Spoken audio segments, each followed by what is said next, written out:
Hi there. Welcome to New Tracks Modeling. New Tracks is an exciting new digital opportunity to obtain mentoring to help you improve your modeling. You will meet talented modelers and manufacturers from all over the world who share their model building skills and artistic advice. Improve your modeling and increase the confidence in your modeling efforts. Share your building efforts with fellow modelers and have some fun doing it.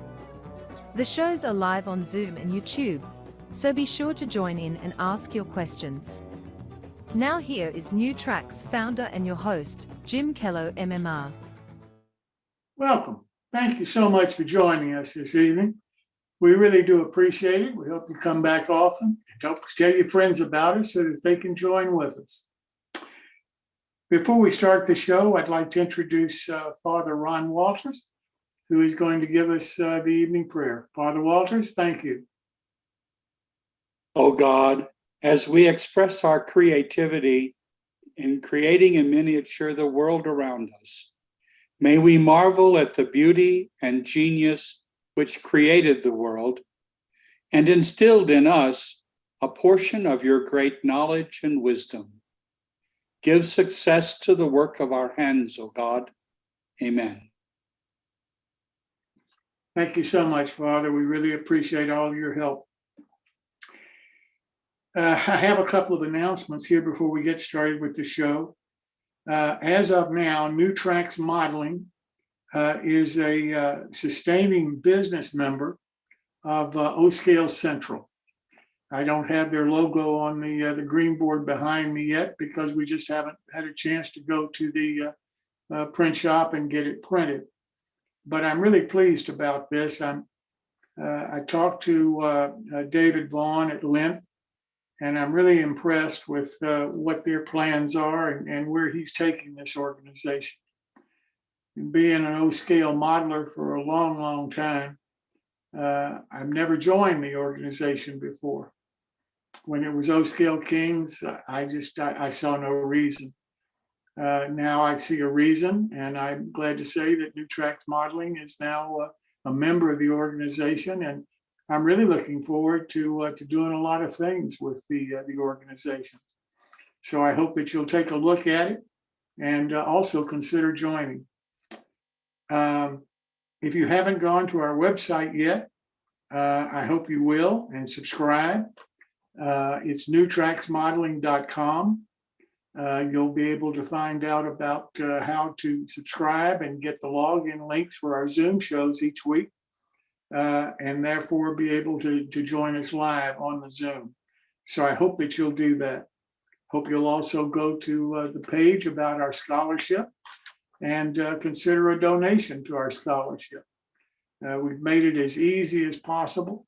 The way that we've set up the donation capability, 100% of the funds go directly to the scholarship. There's no funds taken out for any administrative fee or anything like that. And it's an easy system to use. So I hope that you'll consider helping us with our scholarship. I hope you'll also tune into the show August the 30th. We're going to announce the winner of this year's scholarship. And I hope that you'll join us because you really ought to meet this gentleman. We're very pleased that he was able to qualify for it and submitted his application and was selected. So I'm really happy about the way the first year went. Couldn't have asked for better volunteers, couldn't have asked for more donations. And we made it work. And starting from absolutely zero knowledge and zero capability, the volunteers that are involved with New Tracks absolutely came to the table and made it happen. So thank you all so very, very much. We have the My Bill coming up August the 23rd. Unfortunately, Chris Corse, who is the host for this section, can't be with us this evening because he was called into work. But the information that you need to send to Chris is a photo and any comments that you have about the photo, and he'll make sure that you're included on the show. His email is railroader railroader 1300 at hotmail.com. Railroader 1300 at hotmail.com. And he's asked if you can get the photos and information to him no later than the 20th of August. He'd appreciate it, because that'll allow him then more time to be able to get the programs put together for us on the 23rd. Bill Davis, I'm sorry to say, Bill's wife had open heart surgery recently, and coming out of that, she had a stroke, and Bill is going to be not able to join us for a while. And we're really sorry to hear about his wife, but wish her all the best, and all of our prayers go with to her to recover as soon as possible. Bill was going to build on the show for a build along Dylan Lambert's commuter coach in HO scale. Naturally now he will not be able to do that. So I'm looking for an HO modeler. This build would start on October the 4th, go 3 or 4 weeks to complete the build. And if you're interested in building this model on the show, please let me know, because we need to find a modeler who wants to build Dylan's commuter coach on the show, so we can get that started on October the 4th. My email is jimkello@newtracksmodeling.com. And if you'll just send me an email, we'll get you set up for that. There's a show going to come up in Chicago. Now, I've never heard of this group before, but I found out about this group because of a posting by a member of the Association of Professional Model Makers, which leads me to believe that this is something that you might want to pay attention to. The group is called the Military Miniature Society of Illinois. The show is in the Chicago area at the Chicago Marriott Schaumburg in Schaumburg, Illinois, on October 20th and 21st. And unfortunately, that's all the information I have. If you go to their website, Military Miniature Society of Illinois, you can probably get more information about it, but that's all the information I know about. I'm frankly not familiar with this organization, but as I say, how I found it, it may be something that we need to pay attention to and see what's involved. Let me see. That's finished. My next problem is Spotify. If anybody knows about Spotify and how to use it, I've been told that we can make a little money to pay for our shows if our videos that are on YouTube are also on Spotify.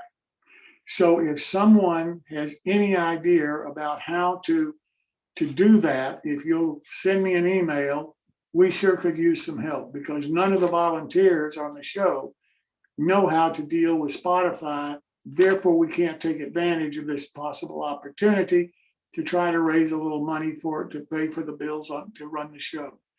So if you can help us with Spotify, my email is jimkello@newtracksmodeling.com. And we appreciate it. That, I think, takes care of my announcements. And now for the first modeler this evening, we want to turn to Bob Davidson for his dollar store treasures. Bob, welcome. Thank you, Jim. Good to be back as always. Let's share the screen and get this thing going. And we'll play. So welcome to Dollar Store Treasures, where we see we can waste $5 or $6 a week on, but it's actually pretty good stuff. Oh, look at that. As always, everything tonight has come from the Dollar Tree store here in my neighborhood, and they're all across the US and Canada.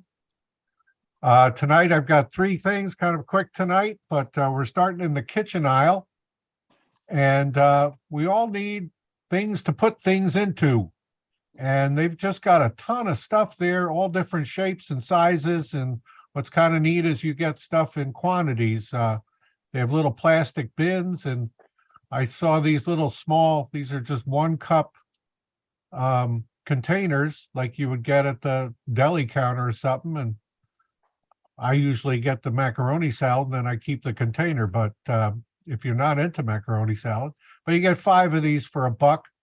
And it's just good to hold small parts, or, you know, if you have some paint you want to keep around. So, and also, you know, if you're soaking anything or anything like that. So again, $1.25. And but just go up and down that kitchen aisle, because they have these in all different shapes and sizes, and most of them come in quantities that make it worthwhile. So then we're back in the craft aisle for a couple things. And so this is something I always go and see. And one of the things that I've noticed is that, you know, like most, obviously these are like job lot clearance centers.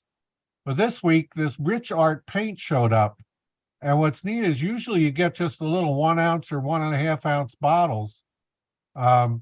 These are 6 ounce bottles for $1.25. And Rich Art is a pretty decent acrylic paint. So there was a variety of colors. I'm always using white and black, so I picked these up. But again, what was really neat is that it's quite a large, you know, 6 ounces. That's a lot of paint for $1.25. So I recommend that. A lot of people have been talking lately about using magnets for jigging and setting up stuff, holding things in place. I did find these. These are about a 1/2 inch in diameter. And you get 12 of them, and these really are good magnets. I actually bought these and I use them now on my laser machine to hold stuff down to the honeycomb bed, and real powerful. And again, you get 12 of them for $1.25, so it's not so bad. Not a bad find there.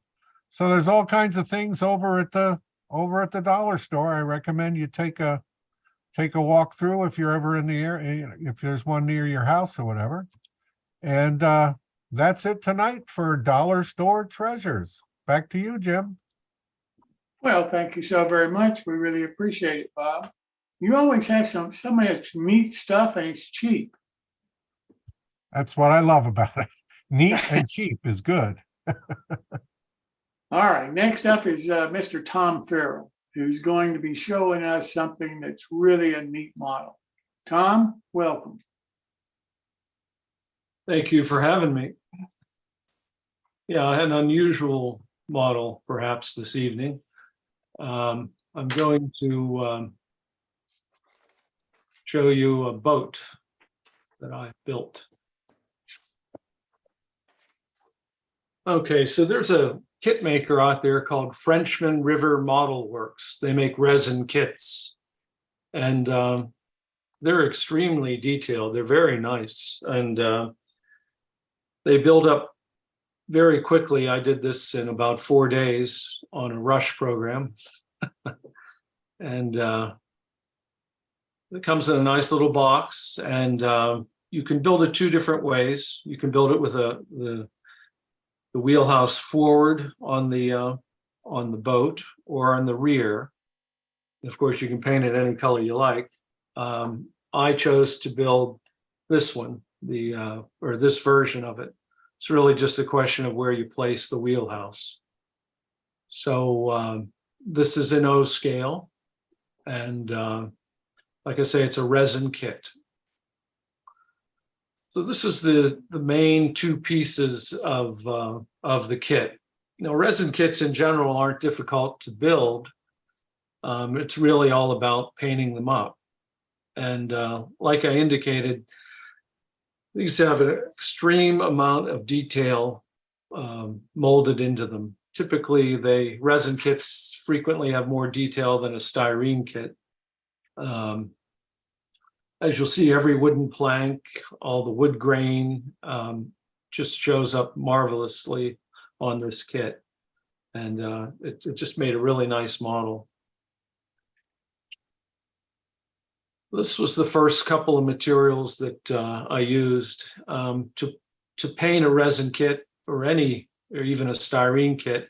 you typically want to use a primer, and I just use these spray bombs because I don't have my airbrush going. But I use this automotive primer. It's just a gray. I wanted a light color because I'm painting the bulk of the boat white. And I used this paint before. This Krylon chalky finish is a really nice effect for our modeling. This chalky finish is, well, chalky. It's better than flat. It just has a nice weathered look to it right off the get-go. And resin kits have to be assembled with cyanoacrylate, the CA super glues. So I use this medium, well, it's extra thick, and I use a tiny bit of the super thin, and this is the zip kicker, which is the accelerator. So I'm sure you guys are all familiar with this stuff.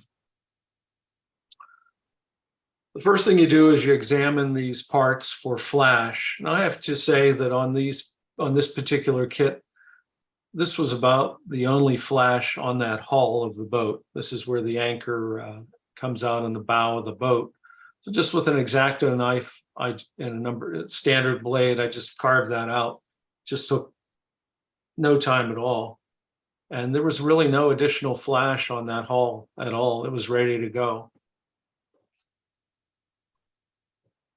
Before I started to paint this with those rattle cans, I thoroughly washed all the parts with like a Dawn dish soap and an old toothbrush. I couldn't tell that there was any mold release on the model, but I did this just as a precaution anyway. It's recommended on the instructions, and all resin kits, this is typically what you do. Then you just let it dry, and then you can, I just took it to the garage, and with my Rust-Oleum auto primer, the gray, I just sprayed it in each direction, north, south, east, west, and straight down. I let it dry overnight, which isn't really necessary, but just as an added precaution.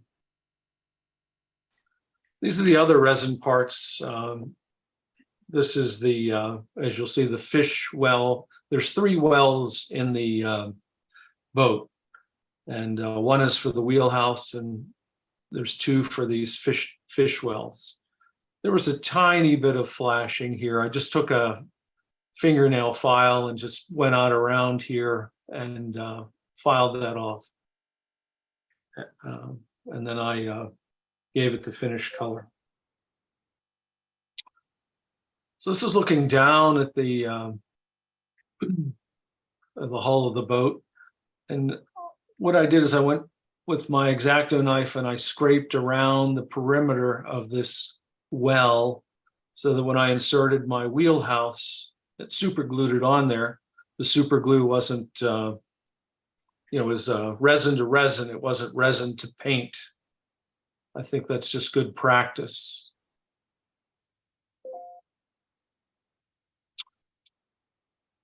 I elected to use red for my trim and this white as touch-up. These are acrylic paints. They're very inexpensive. They're basically harmless. They don't have any vapors that can bother you. This is my standby. It's not actually Micromark tie and bridge stain anymore. It's my own mix. I put about, I'd say, to this line of Black India ink, and then I fill it with isopropyl alcohol, and I just use the bottle. It's just a handy little bottle. And for the fish wells inside the hull, I use this poly paint. It's water-based. I use railroad tie brown. So these are the next round of paints for the model. So in here's where that railroad brown was painted. And then this is the beginning of that red. It's purposely weathered. Like I painted it just with a brush, and I just tried to highlight it. So, and then I went back with the white. I wanted it to have a real weathered look. I think I got mission accomplished there. There is two lines here. There's, of course, the perimeter here of the top of the hull. And then there's a racing stripe along here. And then there's a rope below the molded in below that ridge line. I took this railroad tie brown and just with a brush, as you'll see, I just painted that rope. Next up, I was going to do the wheelhouse roof, and this was the colors I used to rust the roof. These are various manufacturers, but they're all just rust colors: dark rust, light rust, some sort of orange, and then this Vallejo wash. It's a nice standby. So what I do is I work from light to dark. So I put down my light colors first, which would be this light rust, and then I move left to right, and then I put in the, well, you'll see. So this is the effect I'm looking for. So I started with the perimeter here with just a light rust color. Then I layered the next color on after it was dry, and so forth and so on, stippling the paint on with basically a brush that the bristles were quite short, and I just stippled it on there. And, I'm trying to get a decrepit look here. This is a metal casting here. That's just primed it with a gray primer, an old Flocal primer, and then I hit it with that same red acrylic paint. And that's the Searchlight. You also see the rust colors on these hinges and all these other components. Remember, and there's that brown rope. That's it's really quite easy to paint with a very fine brush, just right across it.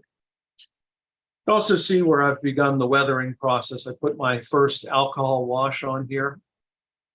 I actually used an interesting technique I never did before. When I just painted the acrylic wash on there, I wasn't getting the effect that I wanted. So I took a foam, piece of foam that looked like a foam brush that you could get at Lowe's or Home Depot, and I stippled, just with the wet alcohol wash, I just stippled the decking and everything with the foam brush. Foam had a very nice effect. It eliminated any brush marks on there. There's the other side of the boat. That looks pretty rusty to me. It came off, nice effect, yeah. This all looks beat to hell, which was just the effect that I was going for. These are some of the detail parts. These are the doors that go above the fishing wells where they put the fish. This is the netting. They give you this string and these little beads. I just put these beads on. I super glued them in place. I super glued them in place here. And once I had built two of these assemblies, I simply took this line of floats and I just glued it on either end of this netting. This netting is nothing more than a gauze that they give you. And I was trying to figure out how to paint it or color that gauze, because it comes white, of course, while I was drinking my coffee. And then I had this brainstorm, why not just put it in the coffee? So that's what I did. I took the gauze. When I was just about done with my coffee, I soaked it up in the gauze. Then I spread the gauze out onto my workbench, and in a couple hours it was dry. Then I glued these things onto the gauze. So that was a dark coffee Verona roast, in case anybody wants to know. This is the most difficult part of the entire kit. See this little ring? You have to have the eyes and hands of a surgeon to put this on. Luckily, they give you you only need about 4 of these, but they give you about 8 of them. The reason they do is because This is about 3 times as big as it actually is. I mean, it is tiny. The first thing you have to do is separate this little brass ring. I developed a nice technique for that using 2 dental tools and pushing it apart after I sprung one off into outer space. Then I looped it in here, put the chain on, and squeezed it together. This anchor was the easiest one to use, this little ring. You'll see the rigging was quite challenging using these tiny little rings. I'll show you later.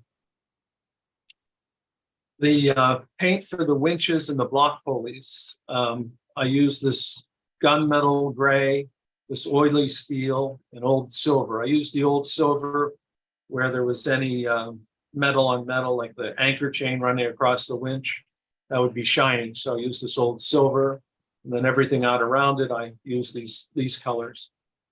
Throughout the process of painting, I typically spray the model with dull coat. This keeps the paints from blending together.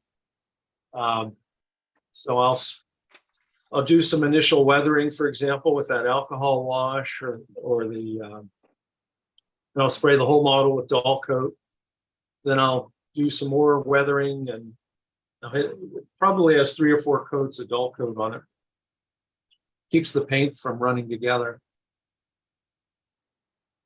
And here was the biggest challenge. There's a little tiny ring here. This was very difficult.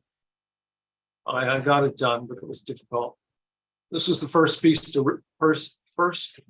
of rigging. I simply,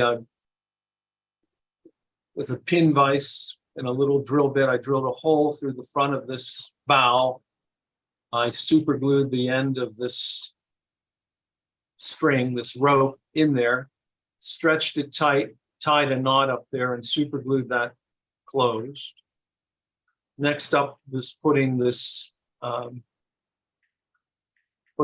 as we discussed.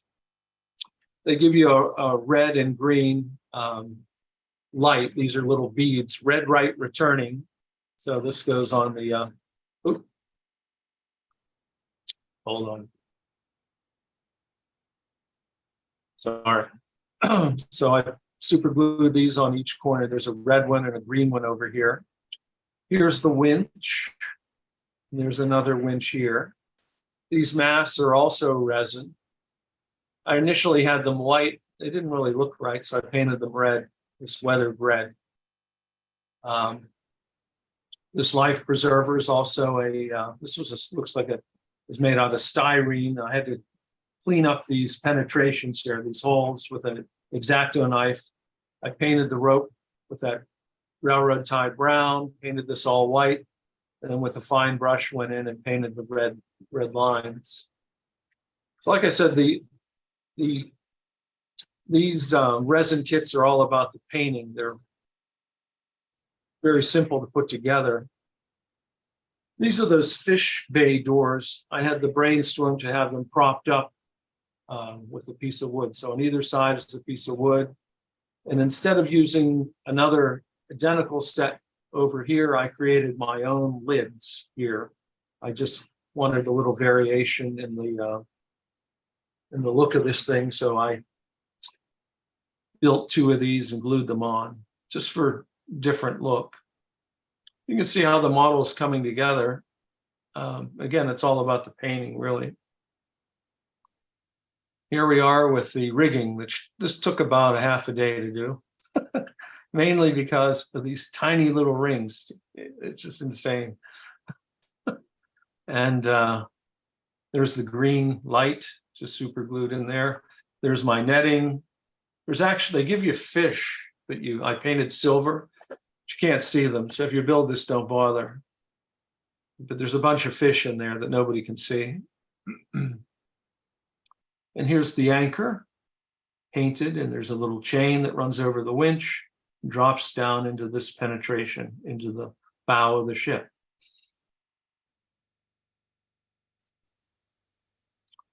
It's looking down. Oh, see these fuzzies? Normally I burn these off with a gas grill lighter, and that's what I did here. I burned it off, and that string burned like it was made out of gasoline. So that didn't work this time. So I'm going to go back and take all this rigging. I'm going to hit it with like a clear, flat paint. And hopefully that'll make these go down. It didn't take much to, I mean, I was pretty successful burning them off, and then all of a sudden it just caught fire, and basically I had, well, wasn't going to burn the house down, but it destroyed the rigging. I did this one because it was the simplest one to rig.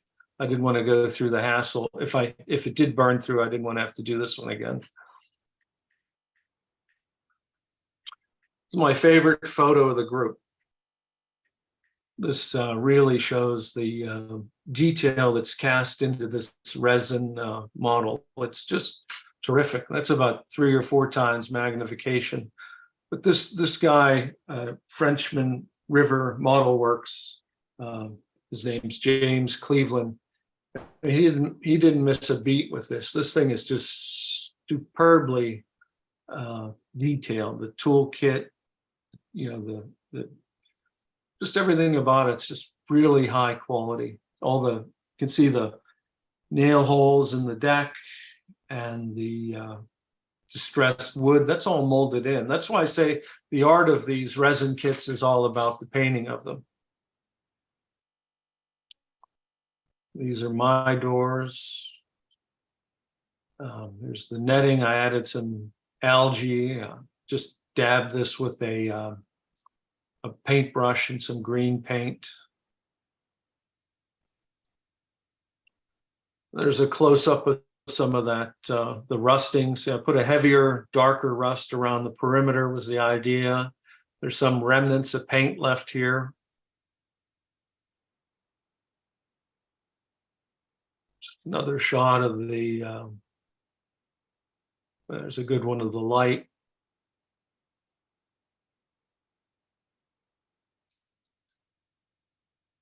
Makes for a very nice model, I'll say that. They're worth the money. They're a bargain.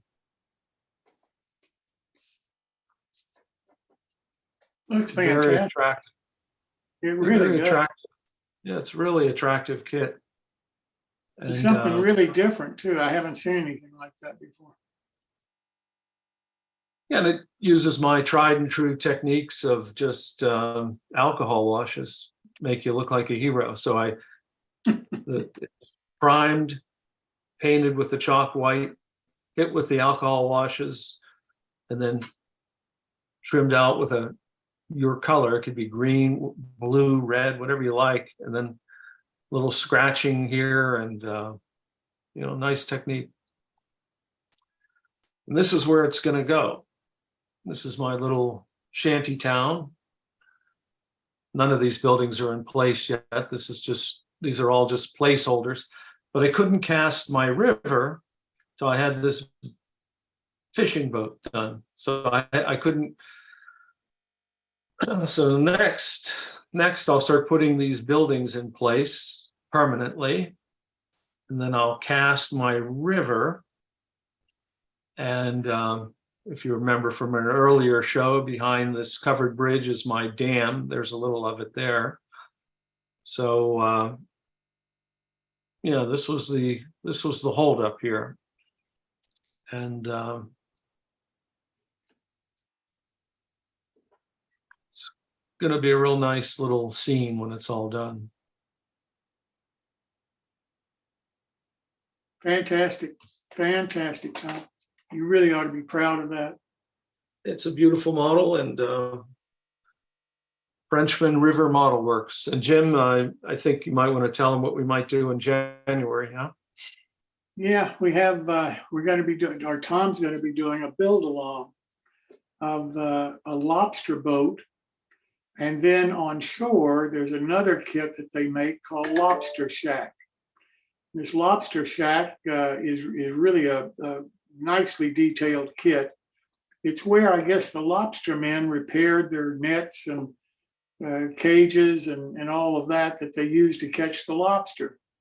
So it really is, you get the ship model at a discount, plus the lobster shack at a discount. And this is the first time we've ever tried to build two kits to, in effect, create a small industry for a model railroad.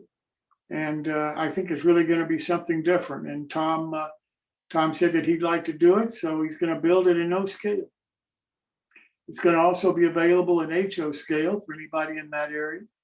And it'll be announced in my next magazine article.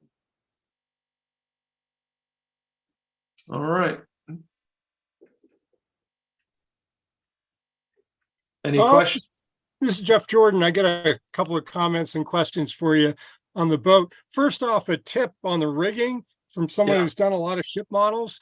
Consider getting a little chunk of beeswax and running the lines through beeswax. That will both get rid of the fuzz and it gives the line a little bit of body so that it doesn't sag. What can I do now? It's an old ship model builder's technique. Two other things. One, I see the windows for landlubbers, the lights in the cabin are fogged. Did you set out to fog them? Yeah, or otherwise that's an artifact of the super glue.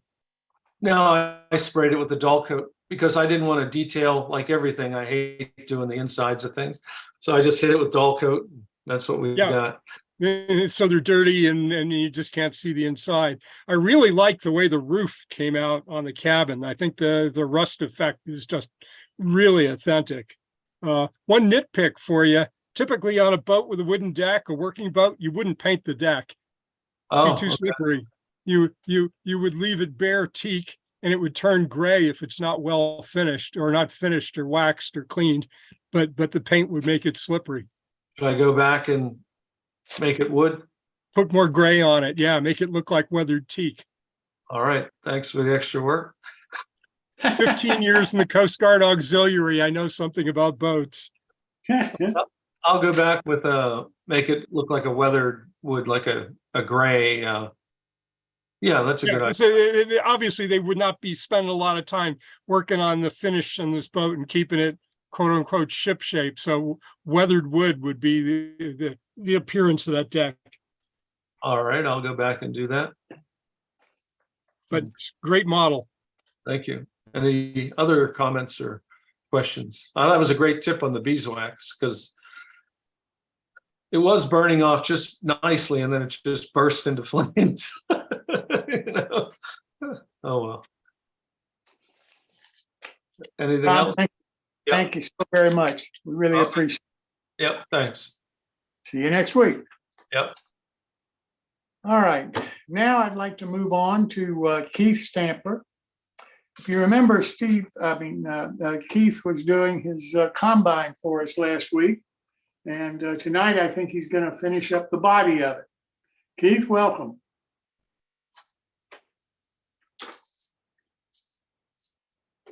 Hi, guys. Sorry, I had to unmute. I'm here.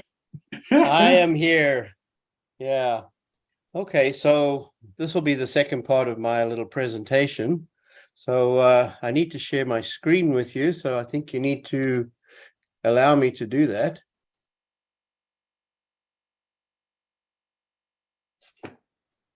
How do I share my screen? Oh, there you go. It came up. I got it. All right. So can you see my desktop? Should be able to see my desktop now. Yes. Mm-hmm. Yes, we can. Okay, great. All right. So if I can get the slideshow to start, there we go. I just need to hide that.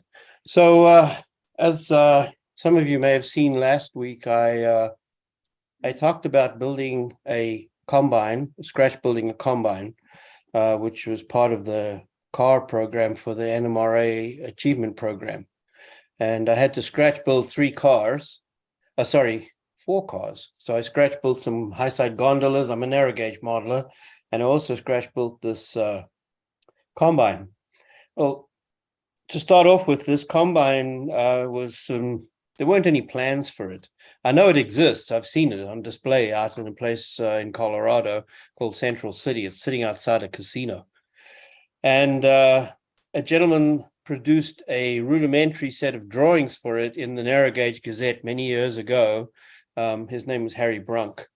And that is the only plan, to my knowledge, that I know about. So let's see if we can get this thing to play now. It's making click, click when I click on it. Well, there we go. All righty. So this was the only drawing I really had to work from. And unfortunately, when I started taking some dimensions from it and measuring things, I found there were some discrepancies. So I had to use a little bit of modeler's license. So to build my body, what I did is I got some styrene car siding, and I placed the pieces together and formed the sides. And the way I did that, I was able to, using this drawing, I was able to, and a pair of dividers, I was able to measure out these distances. And also I had a photograph of the car that I'd taken myself that I was able to use. So here you see the basic body under construction. I started cutting the windows. I enlarged them eventually to take the Grant Line window castings that I'd purchased.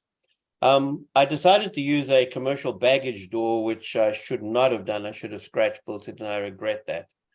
But so here you see the basic body under construction. I use metal blocks called 123 blocks. They're can be bought off Amazon. They're engineering type blocks that people use in machine shops, and they're handy for weighting things down.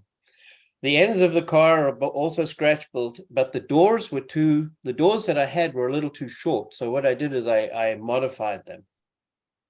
I made them a little longer. And here you see the baggage car door that I had purchased. It's a Grant Line product. And these round sections on the corners here, I actually made these from black tubing to form the rounded part, because I wanted to do as much scratch building on this as possible. Here you see the body with the primer on it. And I realized that the steps that I had and that were on this particular car were actually much wider. So what I did is I took the Grant Line step ends and I modified them by making my own risers and treads. Here you can see the end of the car. If you look, you can see a little crack or a seam there in the door where I've made the door a little taller. I cleaned this up with a file, of course, afterwards, and got it all looking a lot more presentable. Inside the car, there was a partition door, or wall, I should say, that separated the passenger part from the baggage part. And I scratch built that along with that door that you see there. It's double-sided, that door, and is glazed with styrene material, 10,000 styrene. On the end of the car, there was a platform overhang, and I opted to make this from brass. I've done a lot of work in brass. I've scratch built a brass locomotive, and I'm pretty adept at soldering and working with resistance tools and such. So what I did is I built the end of the car, the top part, in brass, because I first had it in and made it up out of styrene, and it was very, very fragile. So I elected to change that, and then I put my letterboard on and ran it right over the end of the brass and shaped it to fit over the car, fit over the brass portion. Here you see the end of the car with the end railing in place. I cheated here, and I didn't really cheat, but I went and bought an end casting from Precision Scale, which I used. But everything else you see there is basically scratch built stuff. Inside the car, I decided to do a wood floor. I cut and fitted boards, individual boards, and then I stained them using our friend Hunterline stains. And that's the interior of the car with the floor stained. The photograph makes the wall in the center look crooked, but it's not. I measured it. Underneath the car, I had to scratch build some steps, some stirrup steps, and also all the brake detailing. So again, NMRA conditions are that you can purchase certain components such as brake rigging in trucks, etc. But to connect the truss rods, there was an interesting component on the car. It had a plate with a ring on it. I think you can see my pointer. And what I did is I took a brass washer and I soldered it onto a plate, and then I bent the plate at an angle so that I could bring the truss rod up and through. On the prototype, there was actually a thread on here and it had a nut. Here you see the completed underbody of the car. I had begun painting it as well. I used Floquil colors on this, mud and depot buff and that sort of yellowish color to give that dusty, dirty look. The cars in Colorado have that sort of a yellowish tinge to the underside of them. They're not dark brown. Most of them are kind of a muddy yellow color.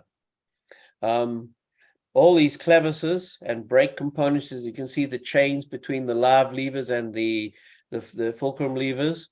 I scratch built all these parts, and then I used commercial clevises.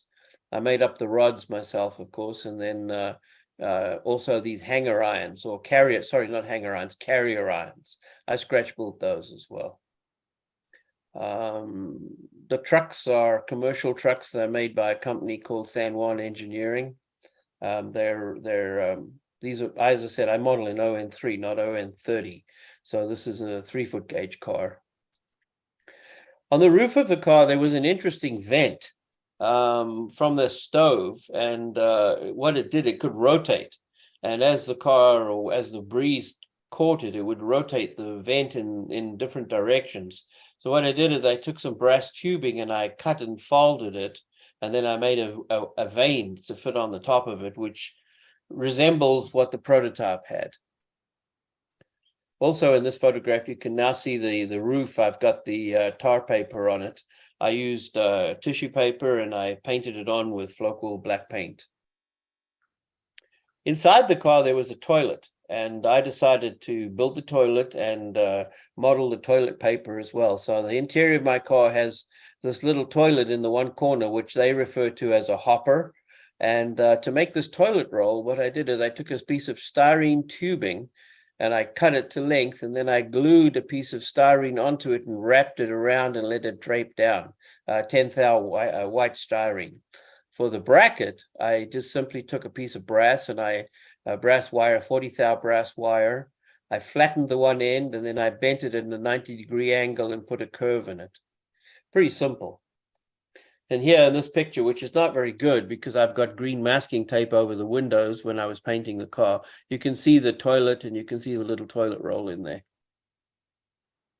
Also in this car, there was a stove, and that's what that vane or vent was that I just talked about. And in the opposite end was a water cooler. And last year when I was down at Harrisburg at the show, not this year, last year, there was a guy selling these milk churns or milk cans, and I bought them, and when I got them home I realized, wow, these things are way too big. So I decided to make a water cooler out of one of them. Here you see it in I got a wooden crate which forms the base for it, which looks like a box, and then I fashioned a spigot. I drilled a hole into it and ACC'd a piece of brass in, and I soldered on a stem and a handle. So I've got my little water cooler in there. There you can see it in the car there. The interior of the car I painted with Floquil polyester paints, like a muddy color. I mixed some colors together. I used Floquil depot and polyester and mud as well. Here you can see the detail on the end of the car. Again, the actual end sill was a commercial part that I had, and then I obviously made all the brackets and handles, and I also scratch built the fitment for the brake wheel. The decals were an interesting experience, and I hope you're all sitting down. They cost me over $100. It was insane. I bought some decals from one of the model companies, and they were way out of scale. They were way too big. They looked terrible. The car looked like a toy. So I got in touch with a guy out in the West, and he custom made these decals for me to my photographs, and they are an exact match for the prototype. For seats, I bought Grant Line castings, and then I cut them and fitted them. I had to make some of the seats on the right-hand side of the car wider, and some of the seats on the left-hand side of the car a little narrower, because it had single and double seats. And then I put some figures in there. There's one big guy sitting in the front there. So there you see the car finished. I made fashioned some blinds for it. I also fogged up the toilet window there, and then you can see that little vent on the roof that I made. And there it is running on my layout. I live down in Port Colborne, Ontario, and I have a home layout, and I run it as part of my operations. I use NMRA Operations Pro, and we have operating sessions here. So anyway, that's my passenger train, and that's it. Thank you very much for watching. I hope you found it interesting. I thought it was fantastic. And I'd like to say too, that Keith is coming back later this year, first part of next year, and talk to us about vacuum forming. I've had several of you say that you'd like to see how to do that. You've never tried that yourself. And Keith has agreed to come back and show us how he does it and try to help us learn. So Keith, thanks so much for doing that. Beautiful work, and congratulations on getting a car certificate. My pleasure. Thank you very much. Hope you enjoyed it. Anybody got any questions? Actually, Keith, I do. This is Alan. Hi, You Alan. had to put a lot of work into the seats inside the car. Would it be a good thing if there were some 3D prints available for seats like that? I would have loved to have had 3D prints for seats like that. I struggled. Actually, I redid those seats 3 times because I screwed them up. Wow. I was most disappointed. I got a confession too. The roof that I built for the car was not the first one. I made a couple of attempts until I got it right. I wanted it to look right. The first one, I'm going to scratch build a bus now, what they call a Mack rail bus. I'm working on my locomotive certificate now, and do you guys know what a Garrett locomotive is? Yes. It's an articulated locomotive. I'm South African, and I grew up around Garrett locomotives. My dad worked on the railway, and I'm going to scratch. I have built a Garrett kit from a company called Backwoods Miniatures, and it came as an ON30 model, and I split the frame and modified it to be ON3 so I can run it on my layout. And it's my backstory is that it was a demonstrator that they brought to North America for the narrow gauge locomotives to test when they were looking to buy articulators. So that's how I'm going to justify having a Garrett on my layout. My current project is a Rio Grande Southern brass galloping goose, which I just painted it and started decaling it today. That'll be my rail bus, my Garrett, and my galloping goose will be my 3 locomotives for my certificate. Yeah, come back and show it to us when you get it done. Oh, the Garrett's that's built. I'm test running it on my layout. I just haven't painted it yet. Oh, But I've been test running it. It's dead rail as well. I have the battery and everything in the front tender and the anyway, I won't bore you with it right now. I know you want to move on with the program. So thanks for watching. Anybody else got any other questions? Nope. Okay. Thanks, guys. Appreciate it. Thank you, Keith. I really do appreciate it. Looking forward to seeing you again. Okay. Next up is Steve Sherrill. And I'm sure Steve was glad to hear Keith say that he was using battery power. But Steve's series, what do you want to talk about? So Steve, what do you want to talk about? Well, I got a couple things tonight. Number one is sharing our hobby with others. And how are we going to do that? Again, we're coming to the end of the summer. We're starting the time when we have our train shows, our conventions, our NMRA meets, and we have our open houses.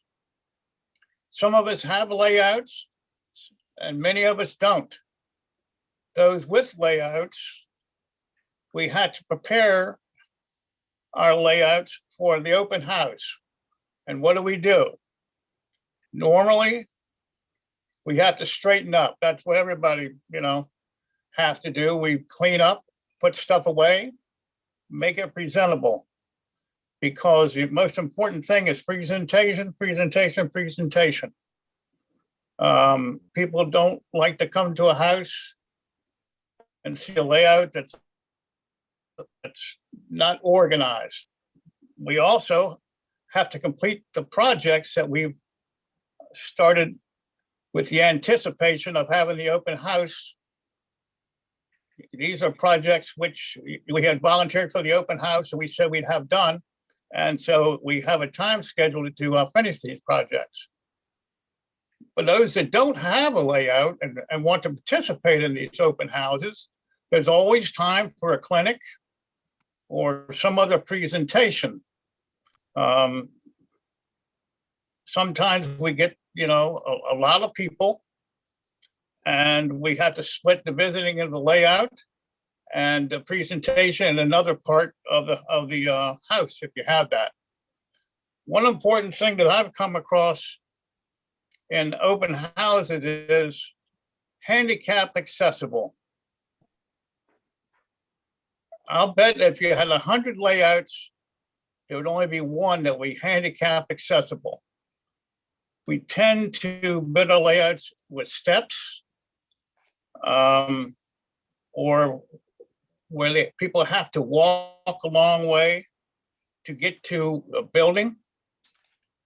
And so it eliminates a lot of the sharing that we can do with people who may have some handicap that doesn't allow them to have the opportunity to visit some really good layouts.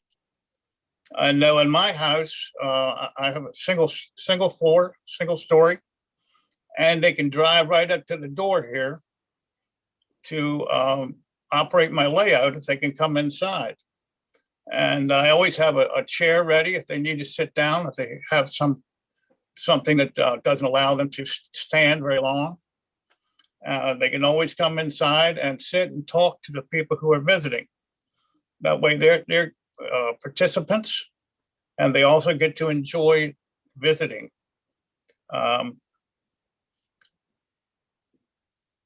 One other thing is when people come to, you have the open house, a lot of times there are things that you can utilize to give the visitors. I know a lot of people have books, they have sign-in books, they have cards that they give out. I had something made a while back, which was a laser printed engine, which goes on your magazines to save a page. And so what I would do, I usually put my phone number if I wanted to come back, or my name so they remember the layout or don't remember, depending on, what if they like the layout or not. One other thing that I want to talk about tonight is I'm sure that we all have magazines, books, other reference materials that we have collected over the years. And I know that they take up a lot of space, a lot of shelving, things like that.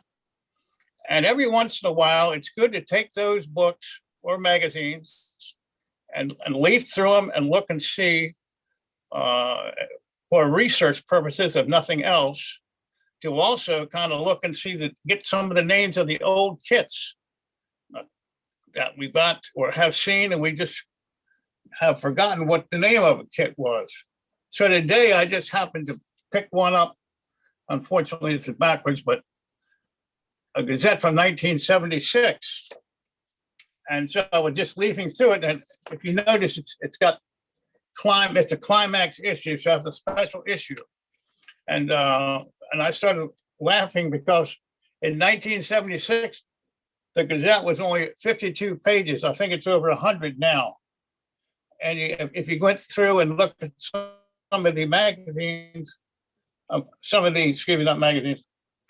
the pictures, articles, prices of equipment, it's almost comical to see how much things were back in 1976, 50 years ago. But I often do that. And when I was building my layout, I would go through the old model railroaders that I didn't want to keep. And if I saw a page that I liked or a picture, I would cut that out to have a reference that maybe I could include something like that on my current layout. And then if I used it, fine. If I didn't later on, I would go ahead and just discard them.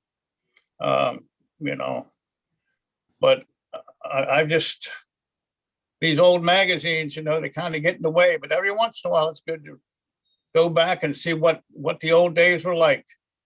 One other thing I wanted to talk about was there is a group called the International Plastic Modelers Society.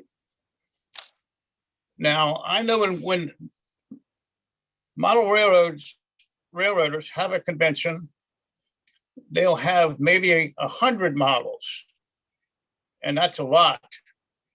These people will have thousands of models that they've built. Now, I'm not saying that they're every model that we can use that will work for a railroad, but they do have trains, they do have airplanes, they have boats, they have wartime settings, they have buildings, they have dioramas.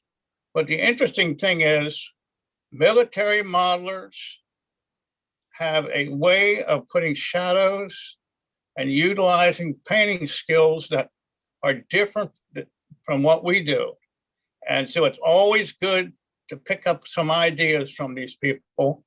And also when they have their suppliers are there, they have many different color paints that we can also use for our models, especially if we're freelancing. And we're not trying to match up a particular prototype railroad. So that's about all, if anybody have any questions on anything or want to comment, I think there's a lot to be said for this time of year when we're getting ready for the train shows, conventions, and just sharing the hobby. Hey, Steve, it's Keith here. Hey, Keith. Hi there, how are you? I'm doing fine. Good. I wanted to mention IPMS. I have a couple of friends that are military modelers and they do some amazing work. But if anybody lives within reasonable driving distance of the border and wants to see a show, we have an airport near my home, which is called the Mount Hope Airport in Hamilton, Ontario. And it's a historic airport. It's got one of only 2 flying Lancaster bombers in the world. And there's a whole assortment of other planes there too. There's probably at least 50 planes there. Well, these guys have a show there, the plastic modelers, and they set up inside the hangars with all the planes around them. It's mind-boggling. There's thousands and thousands of modelers and a lot of people, and it's really worth a visit. I've seen some amazing models there. Dioramas with tanks and trucks and things like that. Just amazing. There's a lot of techniques, you can just pick up a lot of hints with what they do. And again, this is on YouTube and you can look, it's all over, this is all over the world. This is international, and they will have, it just surprises me how they have thousands of models. And they display them, maybe there'll be a HO scale airplane, maybe be a 1/16. 1/24th. They go to 1/24th. There's tons of 1/24th stuff. And the figures that they paint. Yes. We have Ian Fangus who does a fantastic job painting, but these guys, man, they're good. They're real good, and they're painting all different size figures. in all different positions. And it's really, it's wonderful to see what work they do. And I certainly am looking for one that would be near me to go and see and visit, because I do believe there's things that we can pick up, and they do clinics, you know, and I'm sure they're just like us that want to share everything that they've done. Yep. And they have different sizes. I don't know if they have ages or not. I don't know, Keith, but I would assume that they did. They have different, I mean, it's millimeters. Most of the stuff is in millimeters, I think. They probably have their own new tracks, but it's a different kind of tracks. Yes. Tank tracks. So Steve, I wanted to come back to something you said, and I think there's something interesting that we probably don't think about that makes a lot of sense today. You know, when you read a magazine and you see an article you really like, you kind of today have one of two choices. You either keep the magazine or you tear the article out and try to keep it. But there's a third choice, which is probably the best way to do it, is take a picture of it with your phone. Yeah. And then store that phone picture and put some keywords on it and think about how you store stuff. And it's interesting. If you think about all of us, you think about your life, if you'd been taking pictures of everything you were interested in, you had them in a file structure where you could find them with keywords. Imagine how much information you would have access to compared to what we really have. We have all these magazines in the wall and we can't find anything. And so, no, it's a really, I never thought about it until you kind of said it that way of, you know, having a personal archiving system. You know, we talked about using PowerPoint for archiving when you build a model in that, but I think kind of having a personal archiving system where you store things and tag them in some way so you can find them later might be really interesting. And plus, then you don't even have to have the magazine. If somebody has a magazine and shows you something, you can now capture it. So kind of an interesting thought process. I have a pretty extensive file system on my computer. It's a tree, you know, model railroading, and then, you know, each building and all the photos under the building, and then reference photos. I've been doing this for years. Otherwise, you can't find anything. Yeah. You know.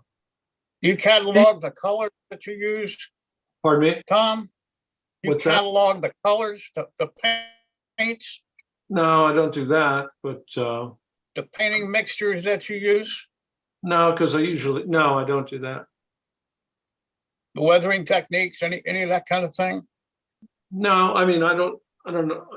I kind of do the same thing over and over on the weathering thing. Yeah. But no, I don't.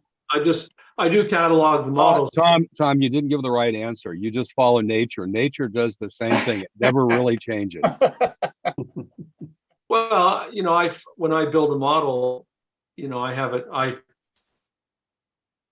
photograph it from beginning to end. I've been doing that for years. So I have, like, anytime I need to do a presentation for Jim here, I can pull one of my model files up and put together a PowerPoint, you know, the photos from beginning to end. And sometimes they'll have the paints on there, but not normally. Yeah.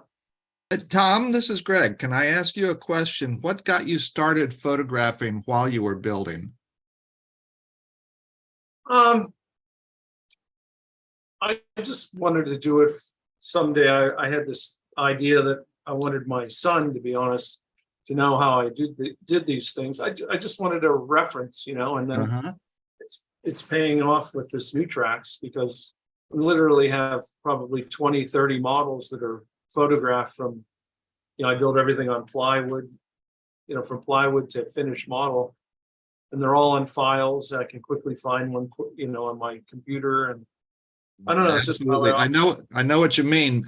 I started doing it years ago, mostly so I would remember what I did if I wanted to replicate it. I've got a horrible memory, and if I take a picture of the jar of paint next to what I painted, if I want to get that color again or that mixture again or something, I know how I did it.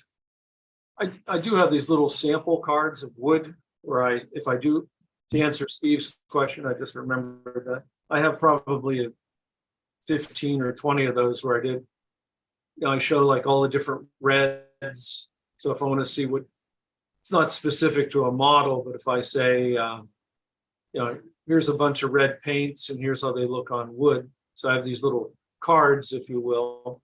So, if, you know, I don't have to guess if I'm painting a model, what gray or what red or what green, you know. Follow me? No. Yep. The boat that you built, Is that flat bottom? I mean, are you going to have to do anything to the bottom on that boat to sit it in the water? No, it's a flat bottom. It's designed to sit in the river. It's a flat bottom.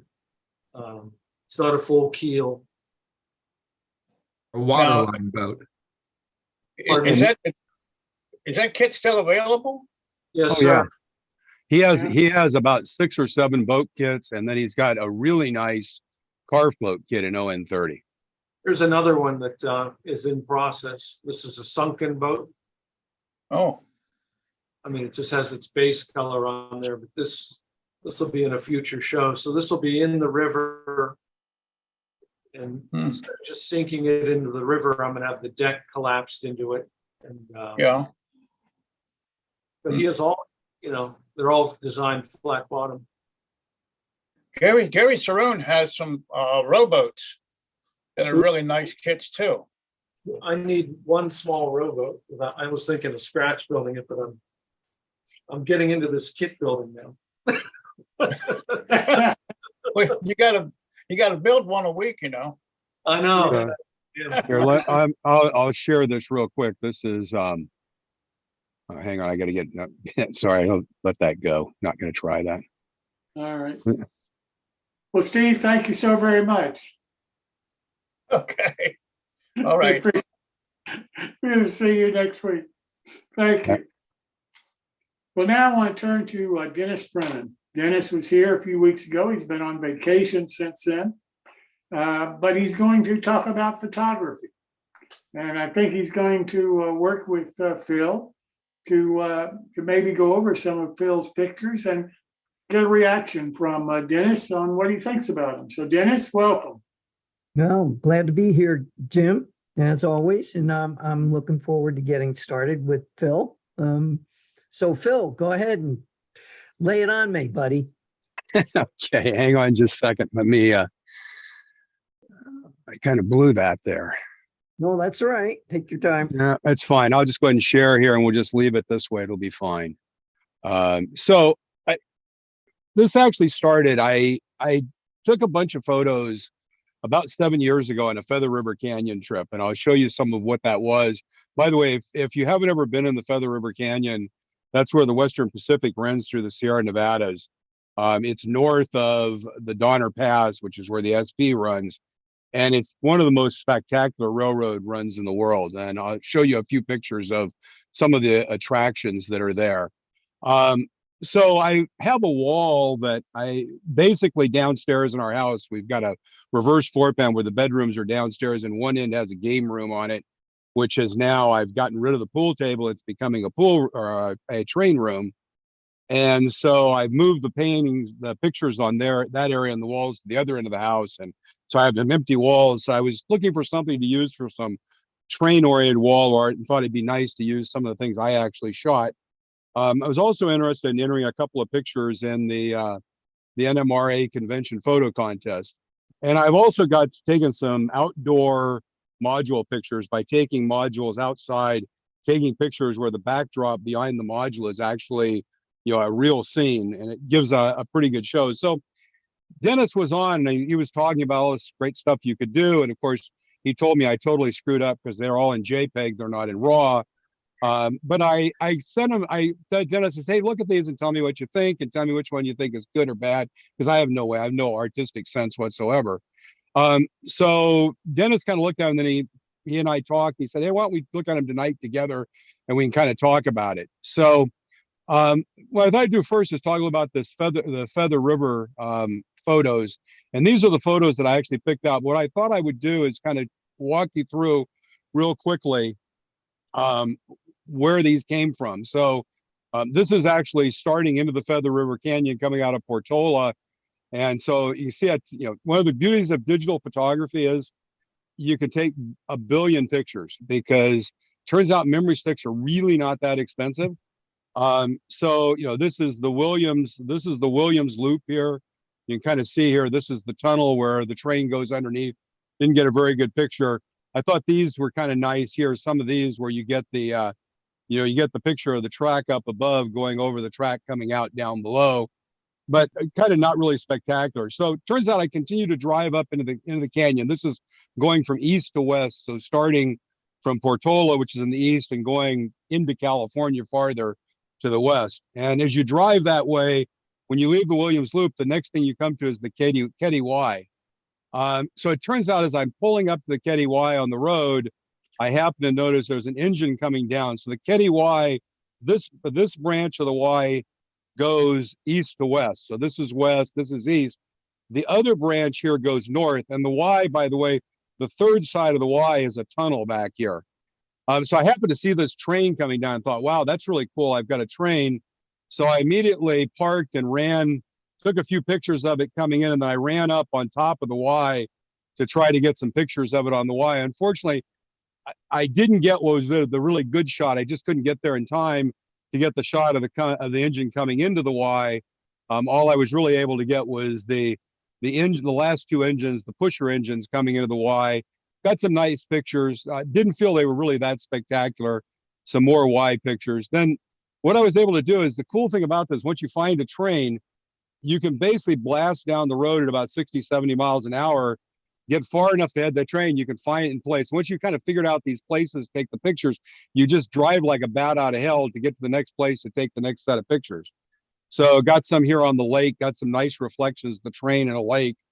Come down a little bit further, and then you come to the Pulga bridges. And so what I thought I'd show you here is, I got myself positioned. I knew the train was coming. The Pulga bridges are a road bridge above and the train bridge down at the water level. So this was, by the way, this was the Western Pacific route, through the canyon that they ran until they were taken over by the Union Pacific. It's still used, but most of the traffic goes over Donner Pass. So what I ended up doing was, I knew the train was coming, so I started taking some pictures and I backed out a little bit, and then I saw the train coming, and I was trying to get some different pictures as it came in and see something. And then in the end, I got to this picture, which decided this picture was really cool because it framed the bridge above. You really didn't see it as a road bridge per se, but you got a good view of the train coming in. By the way, I don't know if you noticed on this train, this is a BNSF engine, and this is a UP engine in the middle of 4 BNSF engines on the train, showing how they share power in this area. So I ended up taking a few more pictures. So that was kind of the first set of pictures I actually got into here, was this set of pictures. Then I ended up finding a point here where I got a nice picture on of the train track. So I'm going to walk through this, and Dennis is going to kind of tell me how I screwed up. So we're going to walk through them and blow them at full size. So when I looked at this was the one I kind of thought was the best one to print. And I just let Dennis kind of comment on what's good and bad about it. Well, actually, this one is spectacular, in my opinion. I can't see anything bad about this picture. Oh, cool. The lighting is great. You've captured the engine. The train is in a perfect spot. I mean, if it was any closer, it would be too close to the bridges that it's going to come over. And if it was any farther back, it wouldn't be quite as prominent. And you just nailed it. You really did. You nailed it. That's one of those things when you're taking these shots where you don't have any time and you just sit there and you zoomed in on it. There's nothing here that doesn't belong in the picture. Cool. So this is a good one to use. Yes, absolutely. I love it. If I was judging a contest, that would be one of the entries for sure. That would come into the judging for sure. So later on at night, I actually was back in Portola, which is where the yards are, and there's a crossing coming in, and I happened to see this train coming, and I was right there, and I got this shot, which I think Dennis is going to tell me that not having this in RAW was a huge mistake, but I thought this one was kind of cool. I love just the way the lights come off the rails and kind of accentuate the rails off into the distance. Yes, that is a really cool shot. But RAW, you know what I'm going to say. RAW would have helped you. You could have you could have given yourself a little bit more contrast. Right now, what's happened is that it's foggy. And it's Yep. because you've got this tremendous lens flare and there's not a damn thing you can do about that right now. If you had it in RAW, you could adjust your light, your whites and your blacks and your shadows and your highlights. And you could have brought that down to make an even better, you could have accented those rays that are coming out. So while it's a great shot as it is, it's a good shot. It could be a great shot. Yep. I've learned now. That's one of the big things I learned with this. So this is actually a trestle that's just to the east of Portola. And what I was trying to do with this was kind of just get this idea of this kind of trestle going from one side of the world to the other side of the world, which I thought it was so cool. What's interesting is I'm sitting on a road and everything basically where I am, the sides and behind me is all fairly developed. But the whole canyon, the rest of the canyon is just almost wild. So I thought this one was neat because I thought kind of the idea of just the trestle just seems to continue to go on for a long time. Well, what's neat about this shot is its simplicity. Okay, there's the geometry and the simplicity, and again, the lighting. You have a really good eye for capturing light at the right, where it needs to be. So that's a great shot. Cool. And then this one, I just like this. This is actually in the Portola Railroad Museum. This is one of the F units that the Western Pacific used and they've restored. And I just think from an engine perspective, these were always interesting. This is actually, I don't think a great picture, but I put it in there anyway. So not much, go ahead. Yeah. Well, what I was going to say is it's your typical 3/4 angle shot of an engine. It's not going to win an award, but the colors are really nice. And what I do like is the green, which you may have had, I don't know if you did that on purpose, but that little green to the left of the engine in the front contrast really nicely with the orange color on the engine front. So this kind of, and the blue sky. So this thing is all about color, in my opinion. Yeah. And by the way, if you haven't been, again, going through the canyon in Portola, there's the Western Pacific, Historical Society, and they have a museum and they have a whole bunch of equipment. It's a really, really neat place to go to. I got a whole bunch of pictures of that, but I didn't think it was appropriate to show them today. So I put these two on one slide. Oh, hang on, went too far there.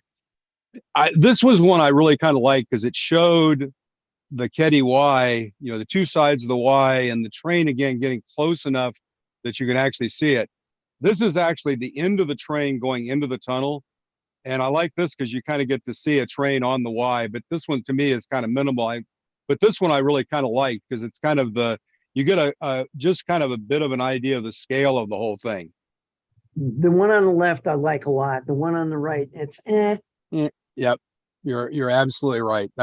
So I think we kind of agreed that of these, the three that the two that I'll probably do for a contest is this one and this one, and then I'll probably also print this one for at home. And I may actually do this one. I may do this one here too for at home. I really like that. It's kind of so much this kind of towards the future. I kind of have this feeling of the way it goes into perspective just naturally. I really like.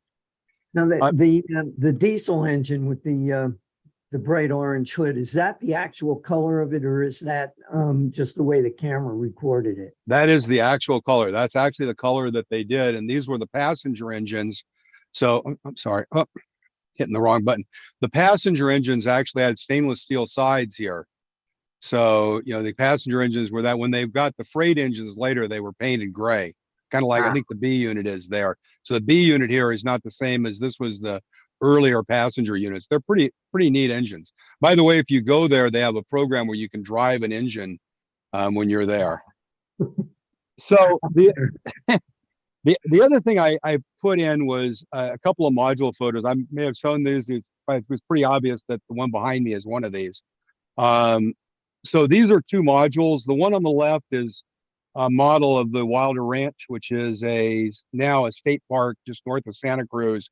It was actually a creamery. Really interesting place to visit. When you go there, you park in the parking lot, and then you have to walk about maybe a quarter to half a mile, kind of down a little hill down to where the ranch was. And the ranch is actually has been incredibly well preserved, and it's literally a 1900 1920s ranch preserved. What's really interesting is when Wilder built this, he decided he needed a barn for the cows. And he decided the right way to build the barn was to build it as a truss bridge over a creek and put the cows in the truss bridge. And of course, then all of the output of the cows falls down in the creek and goes to the ocean. So I thought that was just ingenious. And by the way, they're completely rebuilding that now. But it's a barn. When you look at it, the skeleton of the barn is actually a truss bridge. And if you park in the parking lot up above, if you park in the parking lot and you walk west towards the ocean, you go about 30 or 40 feet from the parking lot and you hit the railroad tracks. So what happened was there were two railroads that got built going from San Francisco, one from San Francisco down, one from Santa Cruz up, that were actually both narrow gauge railroads at the time. And what happened was they didn't get the right to put their tracks across somebody's property. They had to negotiate to get the right of way. So what happened was all these farmers, to give the tracks the right to go across their property, they got two things. They got a siding and they got a whistle stop.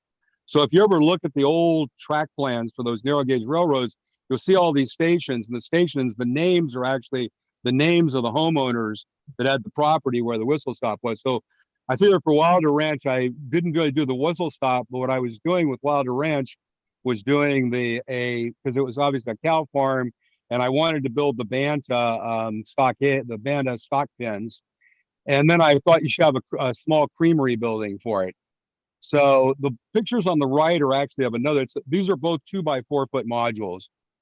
Is actually a model of the Mission Hill tunnel in Santa Cruz, which when they decided they didn't want the trains down the main street of town, the South Pacific Coast decided they couldn't do a cut, and they couldn't do a cut where they wanted because the mission, the original Spanish mission, was right above them.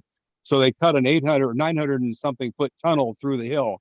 So this is actually a model of that tunnel. And what I do is I did exactly what Tom did. I went and took a whole bunch of pictures of the actual tunnel and tried to model all the stone and what I could to make it look like it would have been.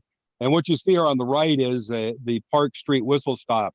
When they moved the Santa Cruz station from this location about 1885 or 1890, they established a whistle stop there called the Park Street. So I built a little whistle stop waiting station. So I actually have two of these, and I was asking to kind of show them and get a feeling from you, Dennis, of which one you like best. This is actually, again, this is taken outdoors. So what is actually part of the model ends right about here. So these bushes right here are actually part of the model. These bushes over here are actually not. And everything up here is actually not part of the model. This tree is part of the model, but kind of just took a picture there right across. It goes up a little bit here. One of the things that I found in this picture that I thought was really cool was when I took it, the sun was off to the left. So seeing the picture, it was time of day where the sun was probably 10 o'clock in the morning, 11 o'clock in the morning. West is off to the left. The sun had come up, and I was setting up and taking some pictures, and I happened to notice that if you position the vehicle wrist right, you can get a partial kind of reflection on the windshield, which I think makes it look very real. By the way, this vehicle was never even not weathered. I was just kind of playing with this, and it just turned out very nice. I don't know. I'll show you the second one, Dennis, to see.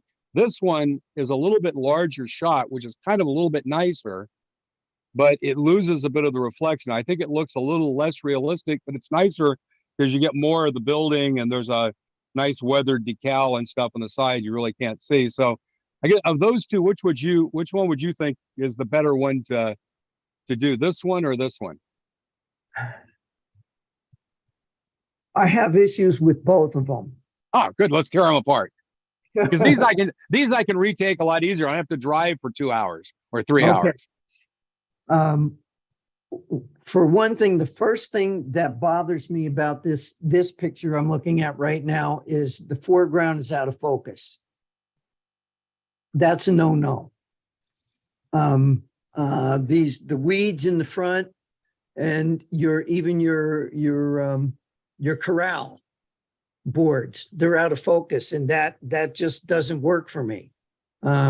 If you were to actually take this as a real shot outside, that would all be sharp. So, what do you remember?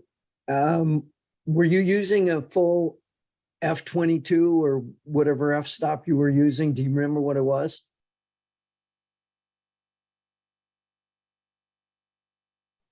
Can you hear me? Hello? What's going on? I don't know, Dennis, but you've got about a minute. Well, apparently, he's not hearing me, Okay. and I'm not muted. He left. Yeah, I think his wife called him. Oh, all right. Well, I'm sorry we couldn't continue this, but we'll have to catch it next time. Okay. All right. No problem. Thank you so much. I appreciate it so very much, Dennis. Thanks. Hey, no problem, man. Glad to do it. Talk to you later. All right. Bye. Well, now I want to have Mike Davis talk to us. Mike comes on our show periodically when his schedule permits it, and talks to us about the youth market and how youth view our hobby of model railroading. And Mike, really do appreciate you doing this for me. Well, I appreciate coming on. Thanks you for having me. Today I got a little side spin on my usual youth modeling. I'm not going to talk today about youth modeling as a whole, but I'm going to talk about a project I did because, well, I'm a young modeler and I like model trains. So I guess I could work it in by saying, first off, we all are very aware that this hobby is an expensive one. Very expensive. Probably more expensive than quite a few others out there. I'm sure one or two of us have lied to our significant others about how much was on a receipt once or twice to avoid criticism. But one thing that can be done to sort of cut the cost down a little bit is not being afraid to pick up scratch and dent models or models that require a little bit of repair work or fine tuning to make them work, because you get them at a cheaper price. Well, one I recently had the pleasure of picking up. Let me see if I can. I'm sure if you can see this. So a while ago, I picked up this. Can anybody see this? Yeah, I can see all. Yeah, is the only all I see is a bunch of snapshots that are. Do your slide presentation. Yeah. Pick one and increase the size of it. I'm trying to do that. How about now? Click it twice and see what happens. Yeah. Click your picture twice. I'm having trouble seeing. I don't know what you guys are seeing. I gotta. We see your collage of pictures of all of them together. What if you unshare and start over? Yeah, try again. Stop share. I don't know, I'm kind of new to screen sharing. Screen share. What about now? It's coming. There we go. You got it. That works. Okay. So basically, I picked up this guy, which, come on, where's that? There. Basically this guy. So it's a model of a Pacific Electric Baldwin diesel with trolley pulls on it. Now these actually did exist. These weren't a Fubi model. They were Baldwin diesels that had trolley poles mounted for when they were leased to the Pacific Electric. The poles were necessary for tripping grade crossings and signals on the PE because their detection equipment was basically mounted on the wire, so a diesel engine would otherwise be invisible. Well, you see the engine here as I got it. The trolley base was broken off. You're breaking up a little bit. Handrails are damaged. Bell was missing. Huh? You're breaking up on your voice just a little bit. Okay. So the forward trolley base was broken. Bell was missing. Handrail was broken. Otherwise, wasn't in too bad a condition. So I got on Bowser's website and ordered some parts. Got the bell, the platform, a new hook, which was missing here. Formed it, did the painting on it, and well, that was the end result. Now the bell was the most fun trying to get going because I had to mask that part off, masked off the bell part while leaving the bracket part taped over. So I got some cheap bronzy gold paint from Home Depot and just went at it with a rattle can like I did on the platform. Now I also got some new handrails, masked off those and installed them. Yeah, side view. And this was the engine mostly through. I still had the one cheap Bowser pull on the one end, but I wasn't satisfied with just fixing it. I wanted it to make it real good. And I always thought that the pulls that Bowser included with their models looked kind of cheap. And I didn't like that too much. So I decided to install working trolley pulls in because they look 10 times better, in my opinion. First things first, I had to install the receiver collars for the poles because these are what the pole drops into, allows it to pivot, also provides electrical contact for the 1 or 2 trolley guys who like to run their models off the overhead wire. As if installing catenary wasn't already difficult enough. So I had to sort of pre-stage it. Kind of did this out of order.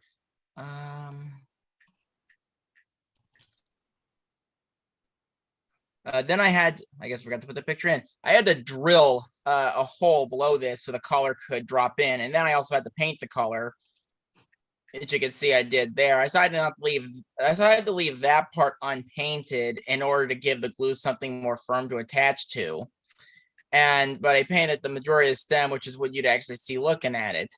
Then mixed up a little 2-part epoxy, which is really good stuff. I could probably glue my car to the ceiling if I wanted to with this stuff. It's really good glue.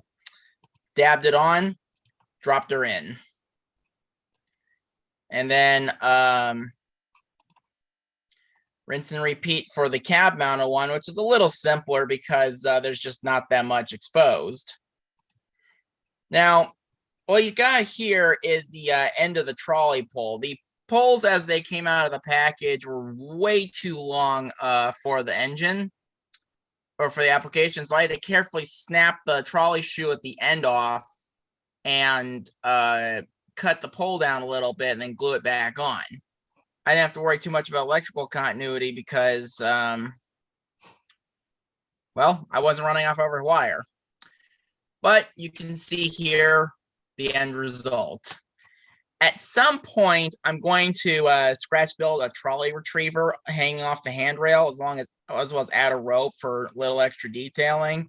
But for now, I'm going to enjoy the site. There's a little thing I like to call practical reality. I'm sure there's others have a different name for it, but I get to a point where I just say, you know, it's good enough. I'm going to leave it alone. And I don't know about you gentlemen. I really like what I see at the end result of this project. Very well done. Additionally, thank you. Additionally, under the hood, I added a keep alive to it because despite having 6 axles of traction, it's only got 4 axles of pickup. And while Bowser does sell a kit to upgrade to 6 axle to pickup, like a lot of people my generation, I'm rather lazy and decided that putting the keep alive in was a much bigger bang for your buck as far as reliability goes. So there actually is a way to hack a Keep Alive into older soundtracks decoder, so I didn't have to replace the decoder, which was frankly already working. If it ain't broke, don't fix it. At some point, I will definitely take the shoes off, trolley shoes off, and put wheels on, because that's what they carried.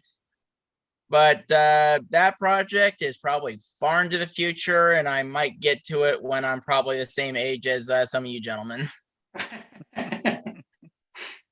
Mike, that's a beautiful model. Thank you so much for sharing it with us. It is a beautiful model. It's one of two I've done so far. I got a VO1000 that I did the same pull treatment to. It came out of the box a lot less banged up, but I also, doing that pull project, actually, wait 1 second, I'll grab it. Busy, be in a minute.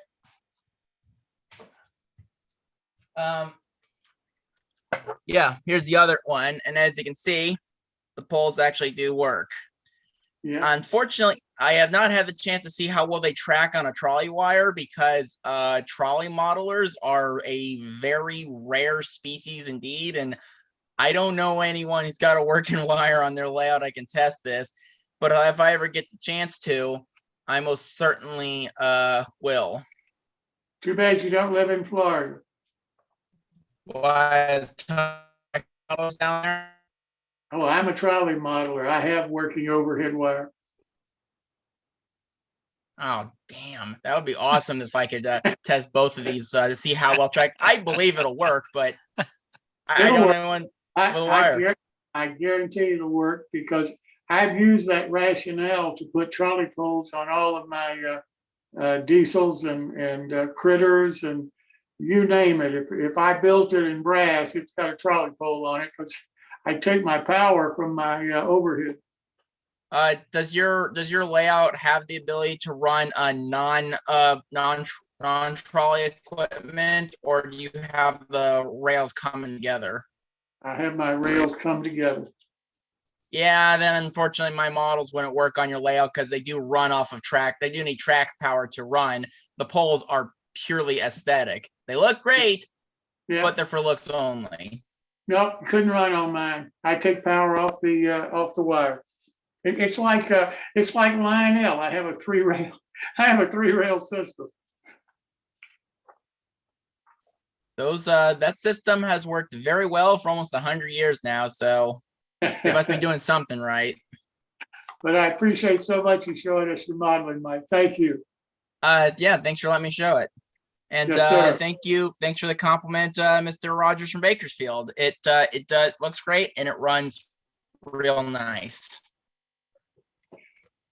That's most of the battle, isn't it? Truly. You have a good one. Thank you so much. You too. Thank you, Jim. Bye-bye. Well, now I want to turn to Gary Shurgold, who is building his machine shop. Hello, Jim. How are you tonight? I'm doing well, Gary. How about yourself? Very good. Fantastic. Let's do some screen sharing here and share the screen. Now, did that come up? Not yet, I Gary. hope. There it is. Okay, it did come up. Good. Okay, now we need to go into slide mode. Okay, phase 2 of the CN machine shop. We're going to talk about the front doors, and we're going to talk about roof construction and finishing. So what I did was I measured the door opening that was on the front wall, and it came out 9 feet by 16 feet. And I assembled my lumber. Everything is board by board construction. I built the frame, as you will see here. Frame was built. And then I built the doors to fit inside.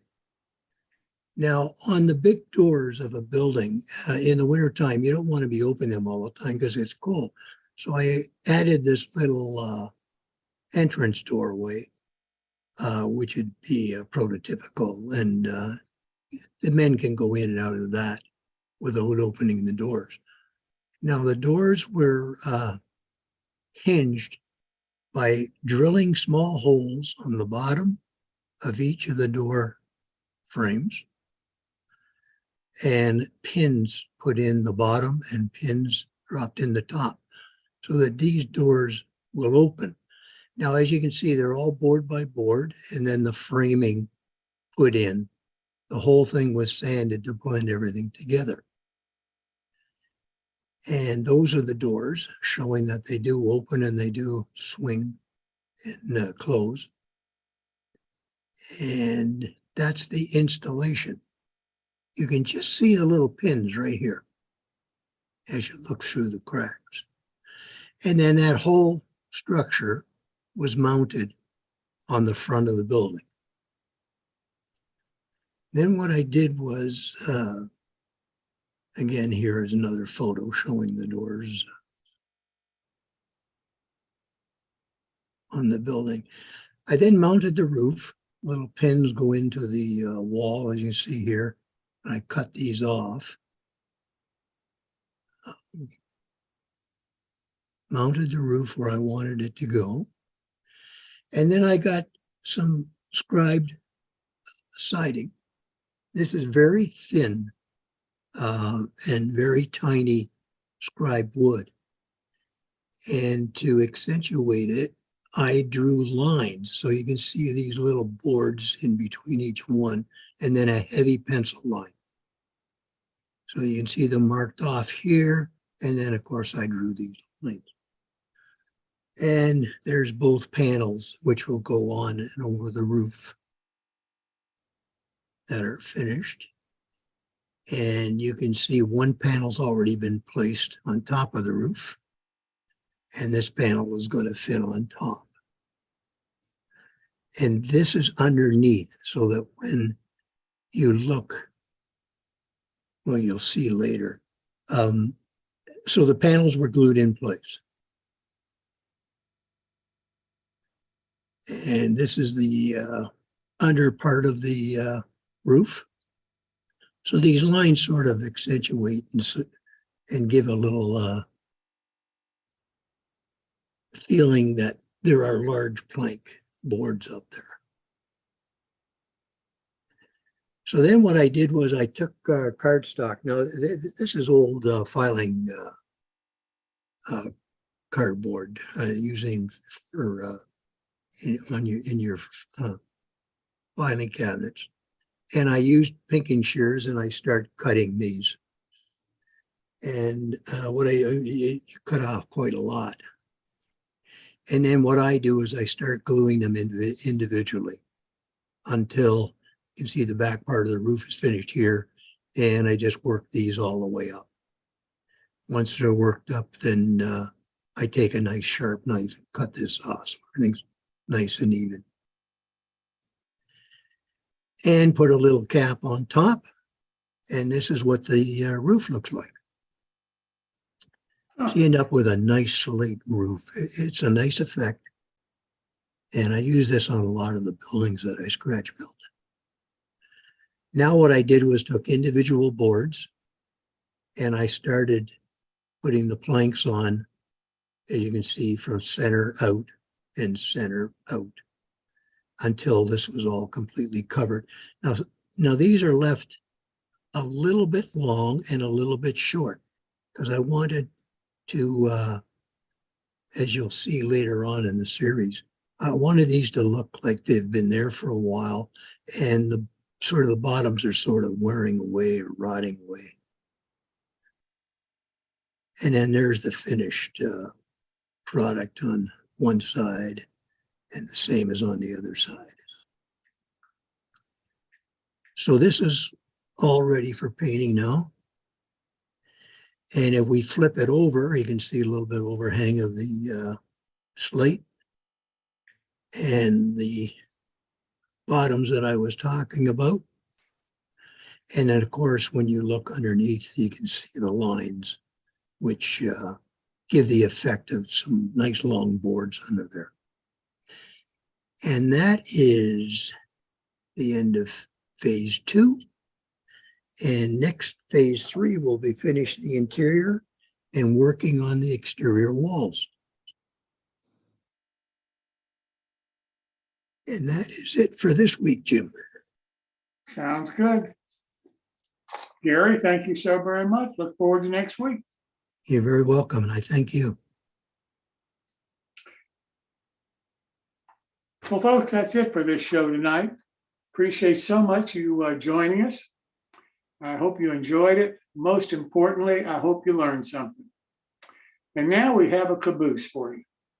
But before we show you this caboose, I want to assure you that we did everything in our power to advise this railroad about where they should place empty freight cars. It's not our fault.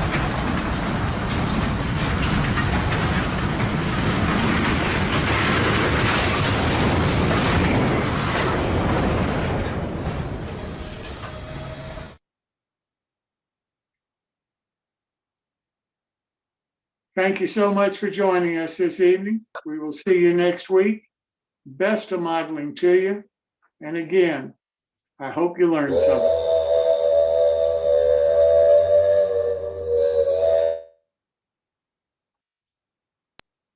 Yeah, it was amazing. Thanks for the help, guys. Oh, hey, thank you. Pat, you did an outstanding job. Thank you. Yes. I didn't do it all. Just a magnificent. Don't even go there. Yes. What do you think, Alan? Huh? My Oh, God. I agree with you totally. I mean, how about